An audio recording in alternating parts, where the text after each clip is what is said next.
Balance sheet of life. क्या हुआ जब राघव ने अनन्या के जीवन में हलचल मचा दी। लेखिका पूनम अहमद। ऑफिस में अनन्या अपने सहकर्मियों के साथ जल्दी जल्दी लंच कर रही थी। लंच के फौरन बाद उसका एक महत्वपूर्ण प्रेजेंटेशन था जिसके लिए वह काफी उत्साहित थी। इस मीटिंग की तैयारी वह एक हफ्ते से कर रही थी। उसकी अच्छी फ्रेंड सनाया ने टोका, खाना तो कम से कम आराम से खा लो अनन्या, काम तो होता रहेगा। हाँ जानती हूँ, पर इस प्रेजेंटेशन के लिए बहुत मेहनत की है। राहुल का स्कूल, उसका होमवर्क, उसका खाना पीना सुमित ही देख रहा है आजकल। सच में तुम्हें बहुत अच्छा पति मिला है। हाँ, उसकी सपोर्ट के बिना मैं कुछ कर ही नहीं सकती। लंच करके अनन्या एक बार फिर अपने काम में डूब गई। पवई की एक अत्याधुनिक बिल्डिंग के अपने ऑफिस के हर व्यक्ति की प्रशंसा की पात्र थी अनन्या। सब उसके गुणों की, मेहनत की तारीफ करते नहीं थकते थे। आधुनिक, स्मार्ट, सुंदर, मेहनती, प्रतिभाशाली अनन्या 10 साल पहले सुमित से विवाह कर दिल्ली से यहाँ मुंबई आई थी और पवई में ही अपने फ्लैट में अनन्या, सुमित और उनका बेटा राहुल का छोटा सा परिवार खुशहाल जीवन जी रहा था। अनन्या ने अपने काम से संतुष्ट होकर घड़ी पर एक नज़र डाली, तभी व्हाट्सएप पर सुमित का मैसेज आया, ऑल द बेस्ट, साथ ही किसकी इमोजी। अनन्या को अच्छा लगा, मुस्कुराते हुए जवाब भेजा। अचानक उसके फोन की स्क्रीन पर मेघा का नाम चमका तो उसने हैरान होते हुए फोन उठा लिया। मेघा उसकी कॉलेज की घनिष्ठ सहेली थी। वह इस समय दिल्ली में थी। मेघा ने कुछ परेशान सी आवाज में कहना शुरू किया, अनन्या तुम ऑफिस में हो? अरे क्या हुआ? ना हाय ना हेलो, सीधे सवाल, तुम ठीक तो हो ना? मैं तो ठीक हूँ अनन्या, पर बड़ी गड़बड़ हो गई। क्या हुआ, कुछ बताओगी भी? मार्केट में राघव की आत्मकथा balance sheet of life I है ना, उसने तेरा और अपना पूरा किस्सा इसमें लिख दिया है। क्या? तेज झटका लगा अनन्या को। हाँ, मैंने अभी पढ़ी नहीं है, पर मेरे पति संजीव को बुक पढ़कर किसी ने बताया कि किसी अनन्या की कहानी लिखकर तो इसने शायद उसकी लाइफ में तूफान ला दिया होगा। संजीव समझ गए कि शायद यह अनन्या तुम ही हो। आज शायद संजीव यह बुक लाएंगे तो पढ़ूंगी। मेरा तो दिमाग ही घूम गया सुनकर। सुमित जानता है ना उसके बारे में? हाँ जानता तो है कि मैं और राघव एक दूसरे को पसंद करते थे और हमारा विवाह उसके महत्वाकांक्षी स्वभाव के चलते हो नहीं पाया और उसने धन दौलत के लिए किसी बड़े बिजनेसमैन की बेटी से विवाह कर लिया था और आज वह भी देश का जाना माना नाम है। मेघा ने अटकते हुए संकोच पूर्वक कहा, अनन्या सुना है उसने तुम्हारे और उसके बीच बिताए गए उन पलों की भी बात। अनन्या एक शब्द नहीं बोल पाई। आंखें अचानक आंसुओं से भरती चली गईं। अपमान के घूंट चुपचाप पीते हुए बाद में फोन करती हूँ कहकर फोन रख दिया। मेघा ने उसी समय मैसेज भेजा, please don't be sad, free होते ही फोन करना। कुछ पल बाद सनाया ने आकर उसे झंझोड़ा तो जैसे वह होश में आई। क्या हुआ अनन्या, एसी में भी इतना पसीना? तेरी तबीयत तो ठीक है ना? हाँ हाँ, बस ऐसे ही, टेंशन में हो? नहीं नहीं कुछ नहीं। अनन्या फीकी सी हंसी हंस दी। यूं ही कह दिया, प्रेजेंटेशन के बारे में सोच रही थी। कोई और बात है जानती हूँ, तो इतनी कॉन्फिडेंट है? प्रेजेंटेशन के बारे में सोचकर माथे पर इतना पसीना नहीं आएगा। नहीं बताना चाहती तो कोई बात नहीं, ले पानी पी और चल। अनन्या ने उस दिन कैसे अपना प्रेजेंटेशन दिया वही जानती थी। अतीत की परछाई से उसने स्वयं को बड़ी मुश्किल से निकाला था। मन अतीत में पीछे ले जाता रहा था और दिमाग वर्तमान पर ध्यान देने के लिए आगे धकेलता रहा था। तभी वह सफल हो पाई थी। उसके सीनियर्स ने उसकी तारीफ कर उसका मनोबल बढ़ाया था। तबीयत कुछ ठीक नहीं लग रही कहकर वह घर के लिए जल्दी निकल गई। राहुल स्कूल से डे केयर में चला जाता था। सुमित आजकल उसे लेता हुआ ही घर आता था। वह चुपचाप घर जाकर बेड पर पड़ गई। राघव उसका पहला प्यार था। कॉलेज में वह उसके प्यार में ऐसे मगन हुई कि यही मान लिया कि जीवन भर का साथ है। राघव एक छोटे से कस्बे से दिल्ली में किराए का कमरा लेकर पढ़ता था। राघव के बहुत बार आग्रह करने पर वह एक ही बार उसके कमरे पर गई थी। वहीं भावनाओं में बहकर अनन्या ने पूर्ण समर्पण कर दिया था। आगे विवाह से पहले कभी ऐसा ना हो यह सोचकर फिर कभी उसके कमरे पर नहीं गई थी। पर दिल्ली के मशहूर धनी बिजनेसमैन की बेटी गीता से दोस्ती होने पर राघव को गीता के साथ ही भविष्य सुरक्षित लगा, तो कई बहानों से दूरियां बनाते हुए राघव अनन्या से दूर होता चला गया। अनन्या भी राघव में आए परिवर्तन को भली भांति भाग गई थी। उसने पूरा ध्यान अपनी पढ़ाई कैरियर पर लगा दिया था और अपने प्यार को कई परतों में दिल में दबाकर यह जख्म समय के ऊपर ही भरने के लिए छोड़ दिया था। कुछ समय बाद माता पिता की पसंद सुमित से विवाह कर मुंबई चली आई और सुमित व राहुल को पाकर बहुत संतुष्ट व सुखी थी। पर आजकल जो आत्मकथा लिखने का फैशन बढ़ता जा रहा है, उसकी चपेट में कहीं उसका वर्तमान ना आ जाए, यह फांस अनन्या के गले में ऐसे चुभ रही थी कि उसे एक पल भी चैन नहीं आ रहा था। जिस प्यार के एहसास की खुशबू को अपने दिल में ही दबा उसकी स्मृति से लंबे समय तक सुवासित हुई थी, आज जैसे उस एहसास से दुर्गंध आ रही थी। अपनी सफलता प्रसिद्धि के नशे में चूर राघव ने अपनी आत्मकथा में उसका प्रसंग लिख उसके लिए मुश्किल खड़ी कर दी थी। कहीं ससुराल वाले मायके और राहुल बड़ा होकर यह सब जान न ले। कितने ही अपने दोस्त परिचित रिश्तेदार उसके चरित्र पर दाग लगाने के लिए खड़े हो जाएंगे। ऑफिस में जिन लोगों की नजरों में आज अपने लिए इतना स्नेह और सम्मान दिखता है, उसका क्या होगा? राघव ने यह क्यों नहीं सोचा? अपने लालच भरे महत्वाकांक्षाओं के बारे में लिखकर अपनी चालबाजियां दुनिया के सामने रखता। एक लड़की जो अब कहीं शांति से अपने परिवार के साथ जी रही है, उसके शांत जीवन में कंकड़ मारकर उथल-पुथल मचाने का क्या औचित्य है? अनन्या के मन में क्रोध अपमान की इतनी तेज भड़ास थी कि उसने मेघा को फोन किया। मेघा ने फोन उठाते ही प्यार से कहा, अनन्या तो बिल्कुल परेशान मत होना, पढ़कर तुझे बताऊंगी कि क्या लिखा है उसने। नहीं, रहने दो, मैं कल ऑफिस जाते हुए खरीद लूंगी। अगर बुक स्टोर में दिख गई तो पढ़ लूंगी, फिर बताऊंगी उसे, छोड़ूंगी नहीं उसे। दोनों ने कुछ देर बातें करने के बाद फोन रख दिया। सुमित और राहुल के आने तक अनन्या ने प्रत्यक्षता तो स्वयं को सामान्य कर लिया था, पर अंदर ही अंदर बहुत दुखी व उदास थी। अगले दिन ऑफिस जाते हुए वह एक मशहूर बुक शॉप पर गई। न्यू कॉर्नर में उसे बैलेंस शीट ऑफ लाइफ दिख गई। उसे खरीदकर उसने छुट्टी के लिए ऑफिस फोन किया और फिर घर वापस आ गई। सुमित और राहुल तो जा चुके थे। बेड पर लेटकर उसने बुक पढ़नी शुरू की। राघव के जीवन के आरंभिक काल में उसकी कोई रुचि नहीं थी। उसने वहां से पन्ने पलटने शुरू किए जहां से उसे अंदाजा था कि उसका जिक्र होगा। उसका अंदाजा सही था। कॉलेज के दिनों से उसने स्वयं को अनन्या नाम की क्लासमेट का हीरो बताया था। जैसे जैसे उसने पढ़ना शुरू किया, क्रोध से उसका चेहरा लाल होता चला गया। लिखा था, मेरा पूरा ध्यान बड़ा आदमी बनने में था। मैं आगे, बहुत आगे बढ़ना चाहता था, पर अनन्या का साथ मेरे पैरों की बेड़ी बन रहा था। मैं उस समय किसी भी लड़की को गंभीरतापूर्वक नहीं सोचना चाहता था, पर मैं भी एक लड़का था, युवा था। कोई खूबसूरत लड़की मुझे पूर्ण समर्पण का निमंत्रण दे रही थी तो मैं कैसे नकार देता। कुछ पलों के लिए ही सही उसके सामीप्य में मेरे कदम डगमगाते तो जरूर, पर उसके प्यार और साथ को मैं मंजिल नहीं समझ सकता था। पर हर युवा की तरह मैं भी ऐसी बातों में अपना कुछ समय तो नष्ट कर ही रहा था।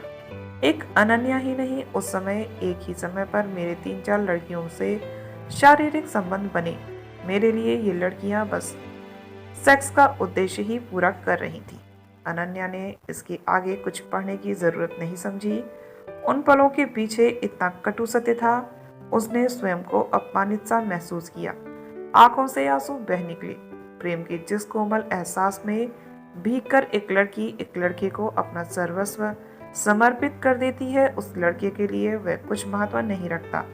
किसी पुरुष के लिए लड़कियों की भावनाओं से खेलना इतना आसान क्यों हो जाता है? अनन्या अजीब सी मनोस्थिति में आंखें बंद किए हुए बहुत देर तक यूं ही पड़ी रही। फिर उसने मेघा को फोन मिलाया। मेघा, मैं राघव को सबक सिखा कर रहूंगी, छोड़ूंगी नहीं उसे। क्या करेगी अनन्या? इसमें खुद ही तुम्हें तकलीफ ना उठानी पड़े।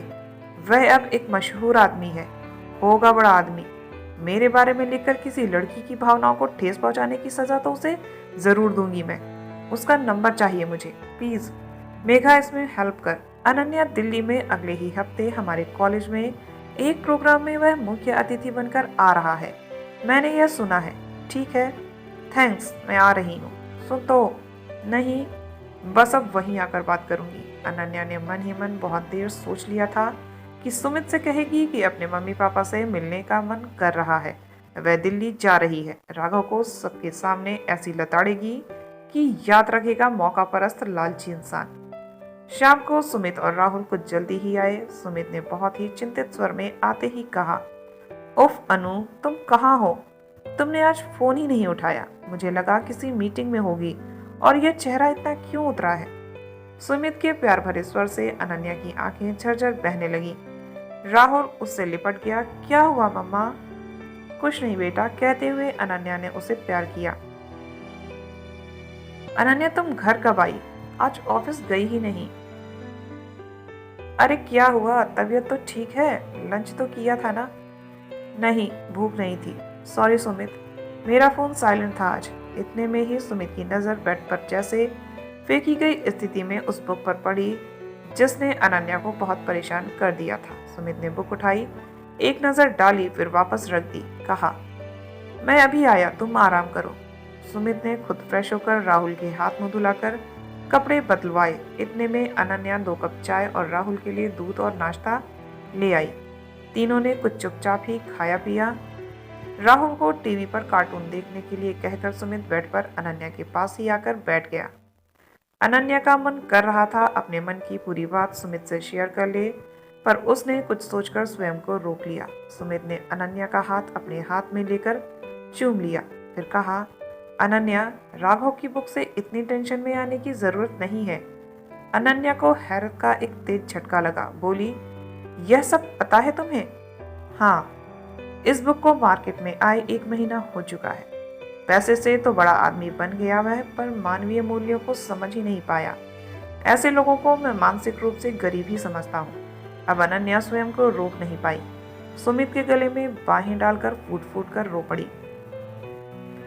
अरे अनु, तुम्हें रोने की कोई जरूरत नहीं है। मैं अतीत की बात वर्तमान में करने में विश्वास ही नहीं रखता। वह उस उम्र की बात थी, उसका आज हमारे जीवन में कोई स्थान नहीं है। सुमित के गले लगी अनन्या देर तक अपना मन हल्का करती रही। सुमित उसकी पीठ पर हाथ फेरता हुआ उसे शांत करता रहा। सुबकियों के बीच भी सुमित जैसा पति पाकर अनन्या स्वयं को धन्य समझती रही थी।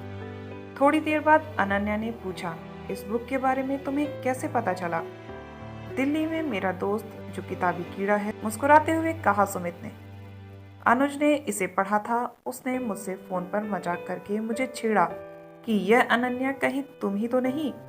मैंने उस समय हंसी में टाल दिया था, पर मैं अनुज से बातें करने के बाद समझ गया था कि तुम्हारे बारे में ही लिखा गया है। पर ऐसी बातों को तूल देने में मैं कोई समझदारी नहीं समझता। जो हुआ सो हुआ, इसलिए तुमसे यह बात नहीं की। तुम भी इस बात को इग्नोर कर दो। मगर सुमित, मैं ऐसे व्यक्ति को सबक सिखाना चाहती हूँ जो अपनी कहानी की पब्लिसिटी के लिए कई लड़कियों के जीवन से खिलवाड़ कर रहा है। यह तो तुम इतने अच्छे इंसान हो, मगर जरा सोचो, कोई और हो तो क्या क्या हो सकता था। मेरे मन को तभी सुकून मिलेगा जब मैं उसे ऐसा सबक सिखाऊंगी कि पब्लिसिटी को तरसते लोग आजीवन याद रखें। मैं दिल्ली जाना चाहती हूँ सुमित। उसके लिए तुम्हें कहीं जाने की जरूरत नहीं पड़ेगी। जो तुम्हें उससे कहना है फोन पर कह लो। वैसे क्या कहना है? उसका फोन नंबर कहाँ है हमारे पास? मैं उसे मानहानि के केस की धमकी देकर उसका अपमान करना चाहती हूँ। ठीक है, तुम चाहो तो गीता से बात भी कर सकती हो। वैसे हमें सिर्फ डराना और मानसिक परेशानी ही तो देनी है उसे। हमें उसका पैसा तो बिल्कुल भी नहीं चाहिए। मुझे आराम से गीता का नंबर मिल सकता है। मेरे बॉस की रिश्तेदार है वह, सुना है अच्छे स्वभाव की है, जरा भी घमंड नहीं है। ठीक है सुमित, मुझे उसका नंबर दे दो। वह शायद मुझे भी पहचान ही जाए। तुम मेरे साथ हो तो अब मुझे किसी भी बात की चिंता नहीं है। पर मेरी एक शर्त है। क्या? मुझे तुम्हारे चेहरे पर दुख या उदासी न दिखे। अनन्या मुस्कुराती हुई सुमित से लिपट गई। अब उसका मन हल्का हो गया था। मन पर रखा एक भारी पत्थर जैसे हट गया था। अगले दिन सुमित ने अनन्या के फोन पर गीता का नंबर भेज दिया। अनन्या ने लंच टाइम में एक शांत जगह पर जाकर गीता का नंबर मिलाया। गीता ने फोन उठाया तो अनन्या ने कॉलेज के दिनों का अपना परिचय दिया। गीता को सब याद आ गया। बोली, कैसी हो, मेरा नंबर कैसे मिला? कहाँ से मिला वह छोड़ो गीता, बस यह पूछने का मन हुआ कि अपने पति की आत्मकथा पढ़ी होगी तुमने, कैसी लगी? गीता का स्वर कुछ धीमा हुआ। क्यों, अपना नाम आने पर परेशान हो? मुझे राघव का नंबर दे सकती हो? इतने सच दुनिया के सामने रखने पर उसे गर्व हो रहा होगा ना, बधाई तो बनती है ना। मैं समझी नहीं, वैसे राघव इस समय मेरे सामने ही बैठा है। यह तो बहुत अच्छा है, क्या तुम फोन स्पीकर पर कर सकती हो प्लीज? गीता ने फोन स्पीकर पर कर लिया। अनन्या की ठहरी हुई गंभीर आवाज स्पीकर पर गूंज उठी। मैंने फोन इसलिए किया है राघव कि तुम्हें पहले स्वयं ही बता दूं कि मैं तुम पर मानहानि का दावा करने जा रही हूँ, 2 करोड़ का। अपनी कहानी में तुमने जिस तरह मेरे बारे में लिखा है, मैं तुम्हें छोड़ूंगी नहीं। गीता तुम्हारे जैसे लालची पति को जीवन साथी बनाकर कितनी खुश है यह तो वही जानती होगी, पर लड़कियों की भावनाओं के साथ खेलने वाले इंसान की पब्लिसिटी पाने की ऐसी आदत पर उसे शर्म तो जरूर आती होगी। तुमने तो उसे भी शर्मिंदा किया है। गीता, तुम तो एक औरत हो, इस हरकत में अपने पति का साथ कैसे दे पाई? वह लेखिका जिससे राघव ने यह किताब लिखवाई है, जानती हो कौन है? वह भी इसका शिकार रही है। यह आदमी तुम्हारे पैसे से उसका मुंह बंद कर सकता है, पर मैं इसे सबक सिखा कर रहूंगी। तुम्हारे पैसे ने राघव को तुम्हारा पति बना दिया, पर चरित्र? गीता के मुंह से हल्की सी आवाज निकली। तुम्हारा पति क्या कहेगा? उसने यही कहा कि ऐसे आदमी को सजा मिलनी चाहिए जो लड़कियों के साथ खेले, फिर दुनिया के सामने अपने पौरुष का ऐसा डंका पीटे कि लड़कियां टूट जाएं। यह सर्वथा अनुचित है। और वाह, क्या नाम रखा है, बैलेंस शीट ऑफ लाइफ। नफे नुकसान के हिसाब किताब में माहिर, रुपए पैसे के लालच में उलझा हुआ एक चरित्रहीन व्यक्ति अपनी कहानी को और नाम भी क्या दे सकता था? तुम लोगों के बच्चे तो बड़े होकर अपने पिता के चरित्र पर बड़ा गर्व करेंगे। वाह, गीता ने कहा। अनन्या, मुझे थोड़ा समय दो। अनन्या ने फिर फोन काट दिया। इतनी देर तक राघव सिर पर हाथ रखे ही बैठा रहा। उसमें गीता से आंखें मिलाने का साहस नहीं था। गीता ने यह किताब लिखवाने के लिए पहले ही मना किया था, पर राघव ने उसकी एक ना सुनी थी। आज वह एक सफल बिजनेसमैन था। गीता के माता पिता गुजर चुके थे। वह अब सारी प्रॉपर्टी की एकमात्र अधिकारी थी। गीता ने राघव की छिटपुट गलतियां कई बार माफ की थी, पर आज गीता ने राघव को जिन जलती नजरों से देखा, राघव उन नजरों को सह ना सका। चुपचाप बैठा रहा। गीता निःशब्द उसे पहले घूरती रही, फिर इतना ही कहा, यह बुक मार्केट से तुरंत वापस ले लो, एक भी कॉपी ना दिखे, और फौरन सबसे माफी मांगो, नहीं तो अंजाम बहुत बुरा होगा। कहकर गीता अपना पर्स उठाकर वहां से चली गई। राघव को इसके सिवा कोई और रास्ता सूझ भी नहीं रहा था। गीता उसके साथ बहुत अनर्थ कर सकती है, यह वह जानता था। वह जो भी था गीता की दौलत के दम पर था। वह गीता को नाराज नहीं कर सकता था, अतः उसने गीता को फौरन फोन किया। I am very sorry dear, तुमने जैसा कहा है वैसा ही होगा। राघव ने उसी समय अपने सेक्रेटरी को बुलाकर गीता के कहे अनुसार आदेश दिए। अगली सुबह अनन्या राहुल को तैयार कर रही थी, तभी अपने फोन पर कुछ पढ़ता हुआ सुमित हंस पड़ा। अनन्या ने आंखों से ही कारण पूछा तो सुमित ने अपना फोन उसकी ओर बढ़ाकर कुछ पढ़ने का इशारा किया। ट्विटर पर राघव का माफीनामा था और लिखा था कि इस बुक को मार्केट से विड्रॉ कर रहा है। सुमित ने अनन्या के कंधे पर हाथ रखकर पूछा, खुश? Thank you very much Sumit, तुम्हारे जैसा जीवन साथी पाकर मैं धन्य हो गई। सुमित ने उसके माथे को चूम लिया। अचानक अनन्या ने अपने फोन को उठाकर कोई नंबर मिलाया तो सुमित ने पूछा, किसे? गीता को थैंक्स कहना है कि उसने एक स्त्री के मन की बात को समझा। उसने जो गरिमा दिखाई बहुत अच्छा लगा। वैसे भी ऐसे पति के साथ निभाना आसान तो नहीं होगा, उसे थैंक्स कहना फर्ज है मेरा। हाँ में सिर हिलाता हुआ सुमित उसे प्यार भरी नजरों से देख रहा था। तो दोस्तों, आपको ये कहानी कैसी लगी कमेंट करके जरूर बताइएगा। इसी तरह की ढेर सारी कहानियों के लिए चैनल को सब्सक्राइब जरूर कर लीजिएगा। मिलते हैं नेक्स्ट वीडियो में एक और कहानी के साथ। तब तक आप सब हंसते रहिए, मुस्कुराते रहिए, खुश रहिए। Bye bye, take care.